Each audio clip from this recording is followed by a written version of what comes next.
Oh non, j'ai dit. Oh non, a dit ma petite sœur. J'ai donné ton père à Blinky, a dit Vashti. Blinky avait ce super masque de gorille, a dit Vashti.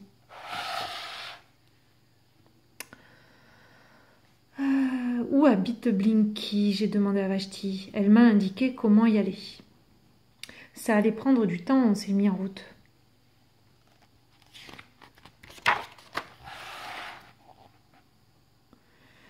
Je peux mettre le masque de gorille, a demandé ma petite sœur.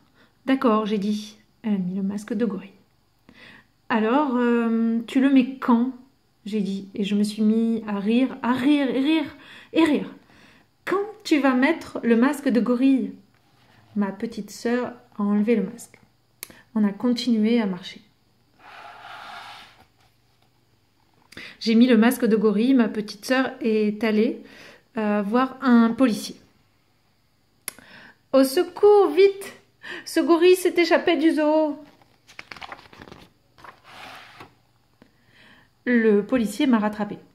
Il m'a fait enlever le masque et il m'a grondé.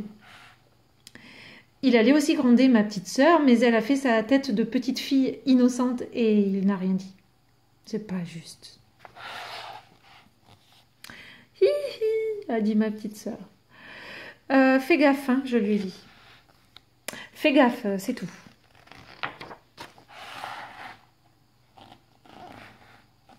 Blinky habite dans une très grande maison.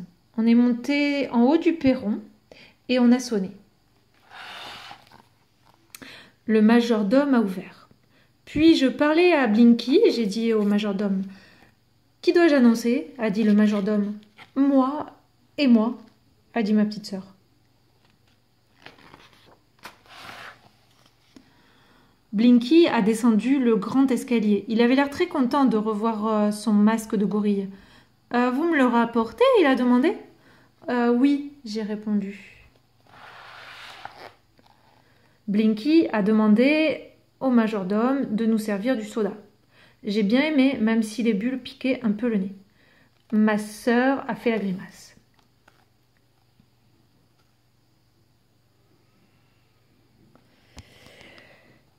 Bon, j'ai dit, quand j'ai eu fini, il est où mon père? Ah, dit Blinky, il est sorti et il fait le tour de la maison. Il est sorti et il a fait le tour de la maison. Je vous présente Galveston, a dit Blinky en revenant. Galveston était un gros lapin blanc avec une oreille noire. C'est Galveston que j'ai échangé contre ton père, a dit Blinky. Je lui ai donné le masque de gorille, il m'a donné Galveston et un plan qu'il a dessiné pour me montrer le chemin de la maison de Patty.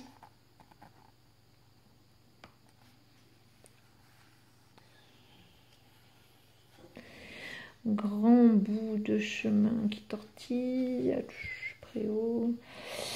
Ah, je n'ai jamais marché aussi longtemps de toute ma vie. À mon avis, le soda est le truc le plus dégoûtant du monde entier, a dit ma sœur. Pire que les betteraves, je lui ai demandé.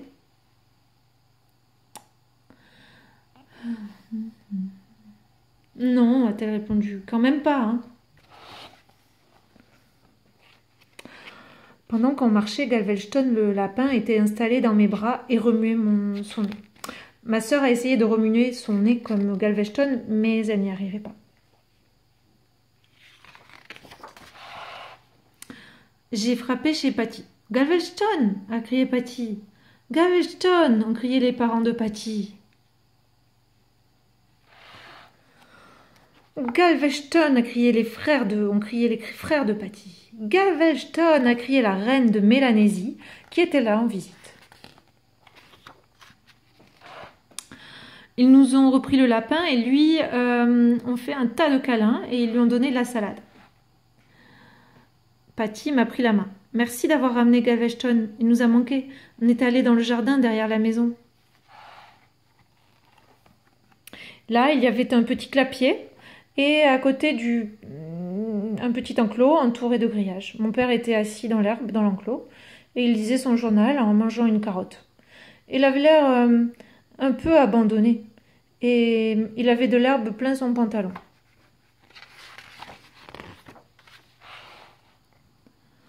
Allez, viens, papa, j'ai dit en ouvrant la barrière de l'enclos. Mon père est sorti de l'enclos à quatre pattes. Ah, il ne fait pas un très bon lapin, hein, a dit Patty. Ah, il n'en est pas un, j'ai dit. C'est un très bon papa, surtout. Ah, il peut garder la carotte, elle a dit. Merci d'avoir ramené Gaveston. Ah, y a pas de quoi, j'ai dit, à plus. Tu l'aimes bien, a dit ma petite sœur. Bah, je le vois bien, je vais le dire à tout le monde à l'école que tu l'aimes bien. La semaine dernière, ma petite sœur a dit à tout le monde à l'école que j'étais adoptée. La semaine d'avant, elle avait dit à tout le monde que j'étais un extraterrestre qui se faisait passer pour moi. Si tu fais ça, je dirai à tout le monde qu'en vrai tu es grosse. Allons les enfants, a dit mon père, et il a continué à manger la carotte et à lire le journal jusqu'à la maison.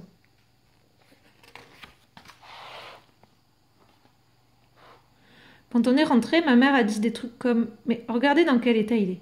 Et elle l'a envoyé prendre un bain et elle a mis toutes ses affaires dans la machine à laver. Pendant que papa prenait son bain, ma mère m'a grondé. Et quand elle a eu fini de me gronder, elle m'a fait promettre, croix de fer, que plus jamais, jamais, je n'échangerai mon père contre quoi que ce soit.